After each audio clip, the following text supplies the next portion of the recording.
जय श्री कृष्ण, राधे कृष्ण। ओम नमो भगवते वासुदेवाय।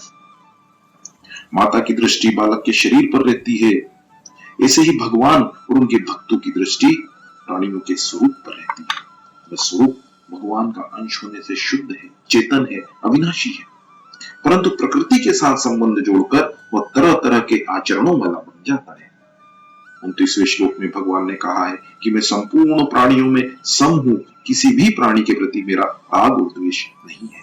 मेरे सिद्धांत से, मेरी मान्यता से और मेरे नियमों से सर्वथा विरुद्ध चलने वाले जो दुराचारी से दुराचारी हैं, वे भी जब मेरे में अपनापन करके मेरा भजन करते हैं तो उनके वास्तविक स्वरूप की तरफ दृष्टि रखने वाला मैं उनको पापी कैसे मान सकता हूँ? नहीं मान सकता। और उनके पवित्र होने में देरी कैसे लग सकती है? नहीं लग सकती, कारण कि मेरा अंश होने से वे सर्वथा पवित्र है ही। केवल उत्पन्न और नष्ट होने वाले आगंतुक दोषों को लेकर ही वे स्वयं से दोषी कैसे हो सकते हैं, और मैं उनको दोषी कैसे मान सकता हूँ? वे तो केवल उत्पत्ति विनाशशील शरीरों के साथ मैं और मेरापन करने के कारण माया के परवश होकर दुराचार में, पापाचार में लग गए थे, और वास्तव में वे हैं तो मेरे ही अंश। ऐसे ही जो पाप योनि वाले हैं, अर्थात पूर्व के पापों के कारण जिनका चांडाल आदि नीच योनियों में और पशु पक्षी आदि तिर्यक योनियों में जन्म हुआ है, वे तो अपने पूर्व के पापों से मुक्त हो रहे हैं। अतः ऐसे पाप योनि वाले प्राणी भी मेरे शरण होकर मेरे को पुकारे तो उनका भी उद्धार हो जाता है। इस प्रकार भगवान ने वर्तमान के पापी और पूर्व जन्म के पापी, इन दो नीचे दर्जे के मनुष्यों का वर्णन किया है। अब आगे भगवान ने मध्यम दर्जे के मनुष्यों का वर्णन किया है। पहले स्त्री पद से स्त्री जाति मात्र को लिया, इसमें ब्राह्मण और क्षत्रियों की स्त्री भी आ गई है, जो वैश्यों के लिए भी वंदनीय है। अतः इनको पहले रखा है। जो ब्राह्मणों और क्षत्रियों के समान पुण्यात्मा नहीं है पर द्विजाति है, वे वैश्य है। जो द्विजाति नहीं है, अर्थात जो वैश्यों के समान पवित्र नहीं है, वे शूद्र है। वे स्त्रियां, वैश्य और शूद्र भी मेरा आश्रय लेकर परम गति को प्राप्त हो जाते हैं। जो उत्तम दर्जे के मनुष्य हैं, अर्थात जो पूर्व जन्म में अच्छे आचरण होने से और इस जन्म में ऊंचे कुल में पैदा होने से पवित्र है, ऐसे ब्राह्मण और क्षत्रिय भी मेरा आश्रय लेकर परम गति को प्राप्त हो जाए, इसमें संदेह ही क्या है। भगवान ने यहाँ भक्ति के 7 अधिकारियों के नाम लिए हैं: दुराचारी, पाप योनि, स्त्रियां, वैश्य, शूद्र, ब्राह्मण और क्षत्रिय। इन 7 में सबसे पहले भगवान को श्रेष्ठ अधिकारी का, अर्थात पवित्र भक्त ब्राह्मण या क्षत्रिय का नाम लेना चाहिए था, परंतु भगवान ने सबसे पहले दुराचारी का नाम लिया है। इसका कारण यह है कि भक्ति में जो जितना छोटा हो और अभिमान रहित होता है, वह भगवान को उतना ही अधिक प्यारा लगता है। दुराचारी में अच्छाई का, सद्गुण सदाचारों का अभिमान नहीं होता, इसलिए उसमें स्वाभाविक ही छोटापन और दीनता रहती है। अतः भगवान सबसे पहले दुराचारी का नाम लेते हैं। इसी कारण से 12वें अध्याय में भगवान ने सिद्ध भक्तों को प्यारा और साधक भक्तों को अत्यंत प्यारा बताया है। अब इस विषय में एक ध्यान देने वाली बात है कि भगवान ने यहाँ भक्ति के जो 7 अधिकारी बताए हैं, उनका विभाग वर्ण, ब्राह्मण, क्षत्रिय, वैश्य और शूद्र, आचरण, दुराचारी और पापयोनि और व्यक्तित्व, स्त्रियां को लेकर किया गया है। इससे सिद्ध होता है कि वर्ण, जन्म, आचरण और व्यक्तित्व से भगवान की भक्ति में कोई फर्क नहीं पड़ता, क्योंकि इन तीनों का संबंध शरीर के साथ है, परंतु भगवान का संबंध स्वरूप के साथ है, शरीर के साथ नहीं। स्वरूप से तो सभी भगवान के अंश हैं। जब वे भगवान के साथ संबंध जोड़कर उनके सम्मुख होकर भगवान का भजन करते हैं, तब उनके उद्धार में कहीं किंचित मात्र भी फर्क नहीं होता, क्योंकि भगवान के अंश होने से वे पवित्र और उद्धार स्वरूप ही हैं। तात्पर्य यह हुआ कि भक्ति के 7 अधिकारियों में जो कुछ विलक्षणता, विशेषता आई है, वह किसी वर्ण, आश्रम, भाव, आचरण आदि को लेकर नहीं आई है, प्रत्युत भगवान के संबंध से, भगवत भक्ति से आई है। 7वें अध्याय के 16वें श्लोक में तो भगवान ने भावों के अनुसार भक्तों के 4 भेद बताए, और यहाँ वर्ण, आचरण और व्यक्तित्व के अनुसार भक्ति के अधिकारियों के 7 भेद बताए। इसका तात्पर्य है कि भावों को लेकर और भक्तों में भिन्नता है, पर वर्ण, आचरण आदि को लेकर कोई भिन्नता नहीं है। अर्थात भक्ति के सभी अधिकारी हैं। हाँ, कोई भगवान को नहीं चाहता और नहीं मानता, यह बात दूसरी है, पर भगवान की तरफ से कोई भी भक्ति का अनधिकारी नहीं है। मात्र मनुष्य भगवान के साथ संबंध जोड़ सकते हैं, क्योंकि ये मनुष्य भगवान से स्वयं विमुख हुए हैं। भगवान कभी किसी मनुष्य से विमुख नहीं हुए हैं, इसलिए भगवान से विमुख हुए सभी मनुष्य भगवान के सम्मुख होने में, भगवान के साथ संबंध जोड़ने में, भगवान की तरफ चलने में स्वतंत्र हैं, समर्थ हैं, योग्य हैं, अधिकारी हैं। इसलिए भगवान की तरफ चलने में किसी को कभी किंचित मात्र भी निराश नहीं होना चाहिए। परिशिष्ट भाव यह है कि 30वें से 33वें श्लोक तक भगवान ने भक्ति के तथा भगवत प्राप्ति के 7 अधिकारियों के नाम लिए हैं। दुराचारी, पाप योनि, स्त्रियां, वैश्य, शूद्र, ब्राह्मण और क्षत्रिय। इन 7 से बाहर कोई भी प्राणी नहीं है। कैसा ही जन्म हो, कैसी ही जाति हो और पूर्व जन्म के कितने ही पाप हो, पर भगवान और उनकी भक्ति के मनुष्य मात्र अधिकारी हैं। ब्राह्मण, क्षत्रिय, वैश्य और शूद्र, इन चारों वर्णों का नाम इन श्लोकों में आ गया। कोई चारों वर्णों में केवल पुरुष ही पुरुष न समझ ले, इसलिए स्त्रियों का नाम अलग से आया है, जो चारों वर्णों के नीचे है। जो चारों वर्णों के नीचे है वे यमन, ऊंट, खस आदि सब पाप योनि में आ गए।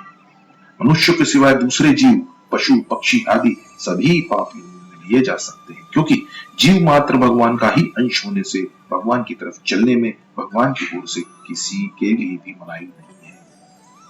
जो वर्तमान में पाप कर रहा है वह दुराचारी है, और पूर्व जन्म के पापों के कारण जिसका नीच योनि में जन्म हुआ है वो पाप योनि है। तात्पर्य है कि दुराचारी से दुराचारी और नीच से नीच योनि वाला भी भगवत प्राप्ति का अधिकारी है। तथा जाति और आचरण को लेकर मनुष्य को भगवत प्राप्ति से निराश नहीं होना चाहिए। जाति और आचरण अनित्य और बनावटी है, पर भगवान के साथ मनुष्य का संबंध नित्य तथा वास्तविक है। इसलिए भगवान केवल भक्ति का नाता संबंध ही मानते हैं, जाति आचरण का नहीं। संसार में लोग बाहर के जाति आचरणों को देखते हैं, भीतर के तत्व वास्तविकता को नहीं देखते, परंतु भगवान तत्व को देखते हैं कि यह सदा ही मेरा अंश है। 7वें अध्याय के 16वें श्लोक में भगवान ने भीतर के भावों को लेकर भक्तों के अर्थार्थी, आर्थ, जिज्ञासु और ज्ञानी ये 4 भेद बताए, और यहाँ बाहर की मान्यता, जाति तथा आचरण को लेकर लौकिक दृष्टि से भक्तों के 7 भेद बताए हैं। 7वें अध्याय में तो उन भक्तों की बात है जो भगवान में लगे हुए हैं, और यहाँ उन मनुष्यों की बात है जो भगवान में लग सकते हैं। तात्पर्य है कि वर्ण, आश्रम, वेशभूषा, जाति, संप्रदाय आदि अलग अलग होते हुए भी सभी मनुष्य अर्थार्थी, आर्त, जिज्ञासु और ज्ञानी ये 4 प्रकार के भक्त बन सकते हैं और भगवान को प्राप्त कर सकते हैं। भगवत प्राप्ति के विषय में सब एक हैं, कोई छोटा बड़ा नहीं है। भगवत प्राप्ति का अनधिकारी किसी भी योनि में नहीं है। कोई है ही नहीं, हुआ नहीं, होगा नहीं और हो सकता नहीं।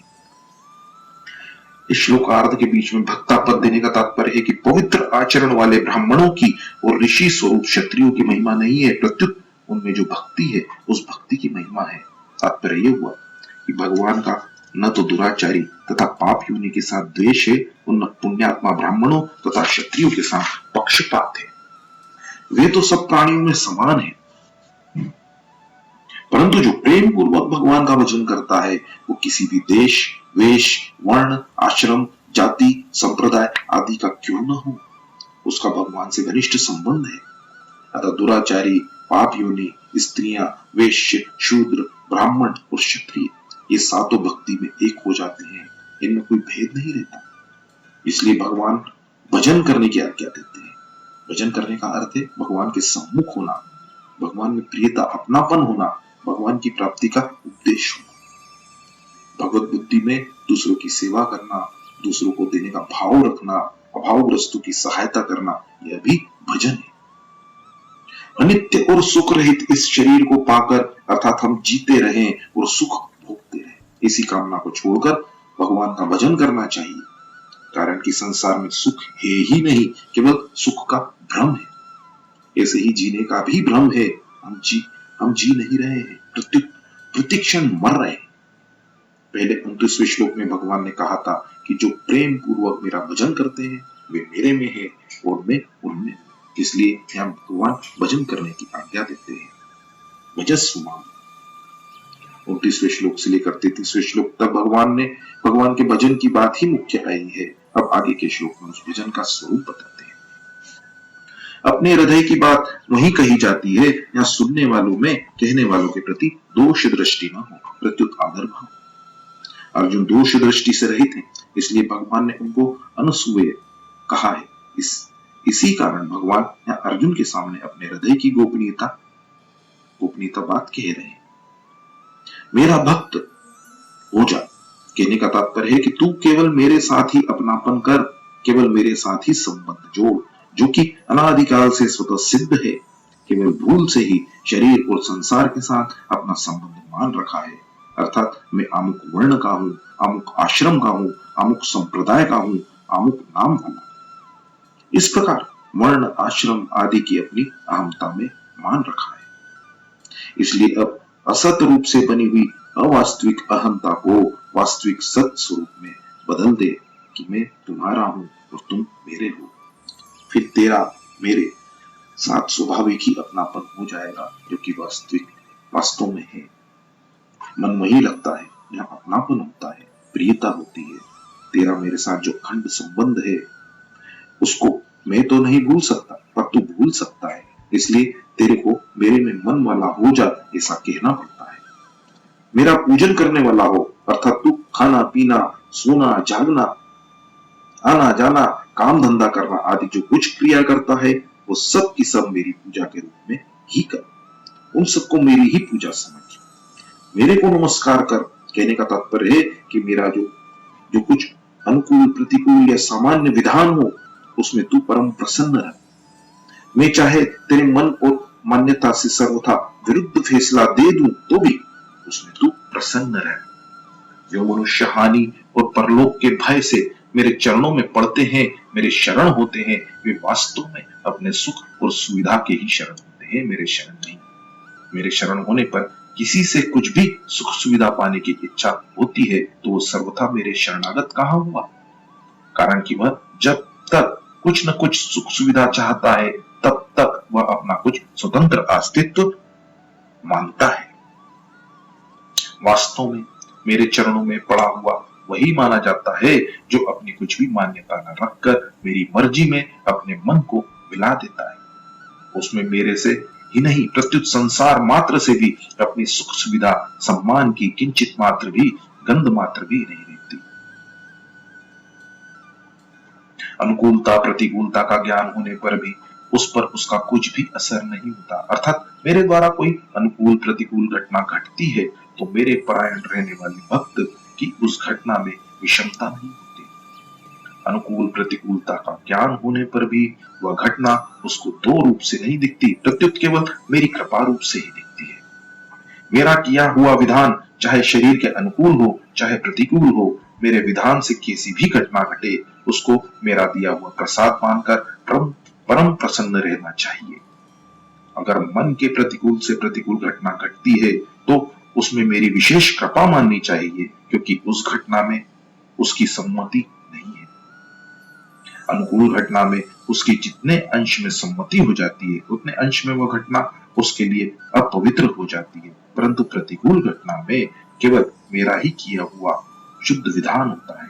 इस बात को लेकर उसको परम प्रसन्न होना चाहिए। मनुष्य प्रतिकूल घटना को चाहता नहीं, करता नहीं और उसमें उसका अनुमोदन भी नहीं करता। फिर भी ऐसी घटना घटती है तो उस घटना को उपस्थित करने में कोई भी निमित्त क्यों न बने और वह भी भले ही किसी को निमित्त मान ले, पर वास्तव में उस घटना को घटाने में मेरा ही हाथ है, मेरी ही मर्जी है। इसलिए मनुष्य को उस घटना में दुखी होना और चिंता करना तो दूर रहा, प्रत्युत उसमें अधिक से अधिक प्रसन्न होना चाहिए। उसकी ये प्रसन्नता मेरे विधान को लेकर नहीं होनी चाहिए, किंतु मेरे को विधान करने वाले को लेकर होनी चाहिए। कारण कि अगर उसमें उस मनुष्य का मंगल न होता तो प्राणी मात्र का परम सुहृद में उसके लिए ऐसी घटना क्यों घटाता। इसी प्रकार हे अर्जुन, तू भी सर्वथा मेरे चरणों में पड़ जा, अर्थात मेरे प्रत्येक विधान में परम प्रसन्न रहा। जैसे कोई किसी का अपराध करता है तो वह उसके सामने जाकर लंबा पड़ जाता है और उससे कहता है कि आप चाहे दंड दे, चाहे पुरस्कार दे, चाहे दुत्कार दे, चाहे जो करे, उसी में मेरी परम प्रसन्नता है। उसके मन में यह नहीं रहता कि सामने वाला मेरे अनुकूल ही फैसला दे। ऐसे ही भक्त भगवान के सर्वथा शरण हो जाता है तो भगवान से कह देता है कि हे प्रभु, मैंने न जाने किन किन जन्मों में आपके प्रतिकूल क्या क्या आचरण किए, इसका मेरे को पता नहीं, परंतु उन कर्मों के अनुरूप आप जो परिस्थिति भेजेंगे वह मेरे लिए सर्वथा कल्याणकारक ही होगी। इसलिए मेरे को किसी भी परिस्थिति में किंचित मात्र भी असंतोष न होकर प्रसन्नता ही प्रसन्नता है। जय श्री कृष्ण, राधे कृष्ण। ओम नमो भगवते वासुदेवाय।